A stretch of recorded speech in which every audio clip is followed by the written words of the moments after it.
Leer literatura en español. Bueno, vamos a compartir una reflexión sobre este aspecto. ¿Por qué leer literatura en español? Quizá habría que pensar si la respuesta es para un hispanohablante o para alguien no hispanohablante que lee traducciones. El tránsito de la lengua latina a la castellana y de esta a la española ha aportado toda una red cognoscitiva, semántica brutal, de conocimientos y de significados. Algunos presentes también en otras lenguas, de forma idéntica o de forma similar, sí. Pero como el devenir hacia la lengua española ha estado atravesado por circunstancias geográficas, geopolíticas, climáticas, naturales, sociales, económicas, políticas, científicas, artísticas, filosóficas, presentes en la cosmovisión hispánica y ausentes en otras cosmovisiones o culturas, entonces la lengua española tiene sus peculiaridades, al igual que cada lengua tiene las suyas, amén de los puntos en común, algunos universales. Esto unido al hechos que aquellas personas que hablaron en un principio en latín, luego una transición en castellano y finalmente en español, no sé si ya lo siguiente habrá que llamarlo de otra manera, hispano, sea este el español, o sea no lo sea su lengua principal, se han enfrentado a una serie de problemas, algunos comunes a cualquier miembro de la especie humana y otros propios de su mismo desarrollo. Se ha enfrentado también a resolución de problemas que han implicado decisiones y acciones lingüísticas. Para ir a lo más tópico, sin la presencia y existencia de un imperio español no hubiese acontecido un Quijote. Sin un 1898 no hubiese acontecido cierta reacción literaria. Y en medio de todas estas problemáticas, cada escritor en lengua española pues opera de forma parecida a otros escritores, pero también cada cual de los escritores en lengua española, cada cual lo hace a su manera. Unos destacan ciertos aspectos, otros destacan otros aspectos, unos se limitan a cierta actitud, otros a otra actitud, pero todos apuntan a un abanico experiencial brutal. Evidentemente esto pasa en cada lengua, pero no todas las lenguas han convivido con la misma historia. Y lo acontecido en el seno de la cosmovisión hispánica, algunos de sus elementos son únicos. No se dan en otros lares. Sí, hay elementos comunes que se han tratado, pero se han tratado de otra manera. Y como lo acontecido en la cosmovisión hispánica ha sido y es tan peculiar, o póngase el adjetivo adecuado, pues entonces la literatura construida en la cosmovisión hispánica es asimismo peculiar, o póngase el adjetivo que corresponda. Buena parte de lo que estamos apuntando se podría apreciar desde una lengua no española. De ahí que recomendemos su lectura, la lectura en más de una lengua, según el bagaje cognoscitivo de cada uno, el bagaje idiomático. Pero un porcentaje, que los filólogos calculen cuál, hay un porcentaje que solo podrá captarse leyendo en lengua española. Quizás solo meros matices, quizás solo para lectores competentes, suficientemente informados y adecuadamente sensibles. Bueno, pero por si acaso hay ciertos matices que solo se dan en la lengua española o no exactamente se pueden traducir, el gran consejo, la gran recomendación es leer literatura hispana en español, no traducida. Se dice, bueno, que lo dice Jesús González Maestro, que 100 años de soledad de Gabriel García Márquez, publicada en 1967, fue la última cúspide de la cordillera de la literatura hispánica. Bueno, de ser cierta esta afirmación, esto ya es un reto en sí mismo. Cabe subrayar rasgos propios de la literatura en español ausentes en otras literaturas. Es que solo aquí surge el género de la picaresca, una línea que constituirá la aparición de la novela. Podemos trazar una línea desde la novela picaresca hasta la constitución de la novela. Don Juan Manuel, uno de nuestros primeros escritores en castellano, tenía plena conciencia literaria, conciencia de escritor. Esa línea continúa con la Celestina, Guzmán de Alfarache. Sin un Guzmán de Alfarache difícilmente existiría el Quijote. ¿Se puede decir que esta línea culmina en el Quijote? Si se puede decir, al menos con el matiz de que el Quijote pues podía ser en ese momento y actualmente cúspide, pero no es un partir de cero el Quijote.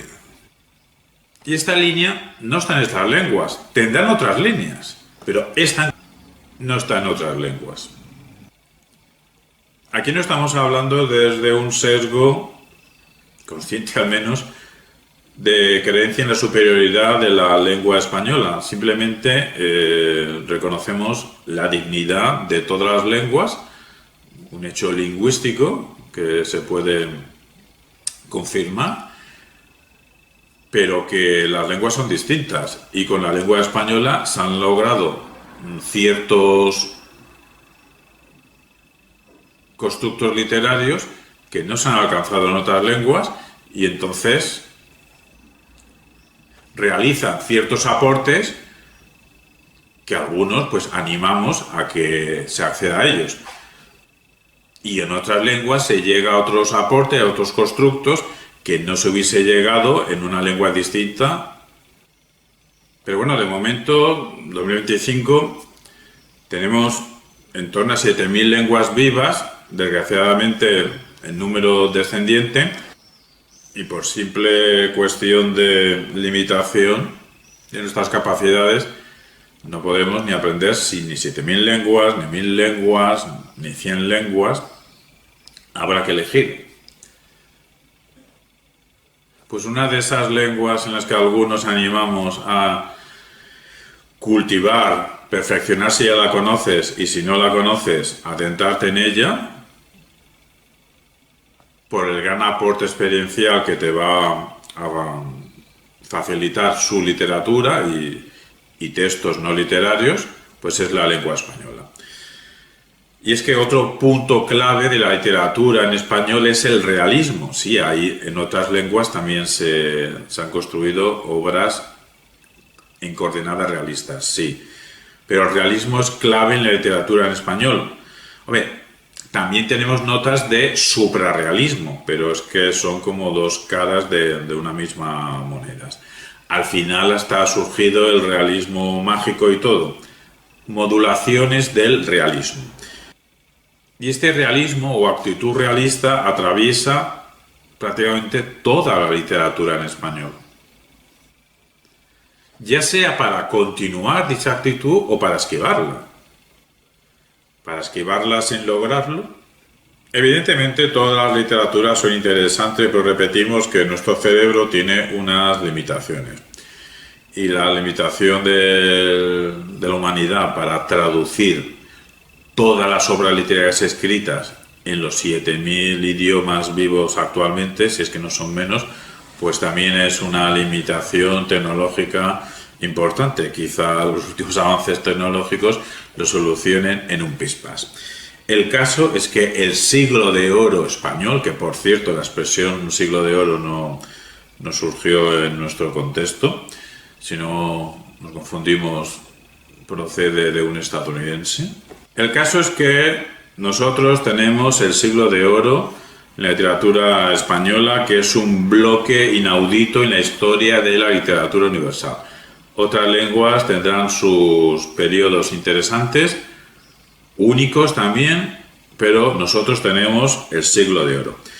Si no fuese porque no tiene sentido proclamar a una literatura nacional como que tiene la medalla de oro, que es campeona olímpica en esta literatura, pues diríamos que la literatura en español es la mejor de todas las literaturas. Dicho esto, que es un absurdo, entiéndase la idea de que la literatura en español es una literatura que realmente vale mucho la pena emplear tiempo en deleitarse y aprender y disfrutar y pensar con y a través de ella. y se puede justificar que es una literatura que algunos de sus ejemplos más representativos tienen alta calidad literaria. No en vano tenemos la obra por antonomasia de la literatura universal, que es El Quijote. Llevo más de medio siglo leyendo literatura hispana, literatura en español, por lo que no soy un neófito y ya estoy influido, ya estoy condicionado, ya estoy entrenado, por lo que puedo tener cierta idea de lo que puedo esperarme de ella, de la literatura en español. Estoy seguro que he recibido estructuras mentales de pensamiento, actitudes afectivas de comportamiento, virtuales experiencias, invitaciones a recapacitar sobre ciertas cuestiones, disfrutar a través de ciertas formas expresivas. Por lo que se trata de un disfrute que no se puede conseguir alcanzar de otras formas, de otras maneras. También estoy seguro que he adquirido herramientas para enfrentarme a problemas, incluso conocimiento, relaciones lingüísticas, susceptibles de guía, aprendizaje, para uno mismo lanzarse a escribir, a pensar, a construir contenidos dignos de ser leídos. ¿Qué espero recibir de las lecturas futuras? Pues lo mismo. Sin nada más por hoy, leed.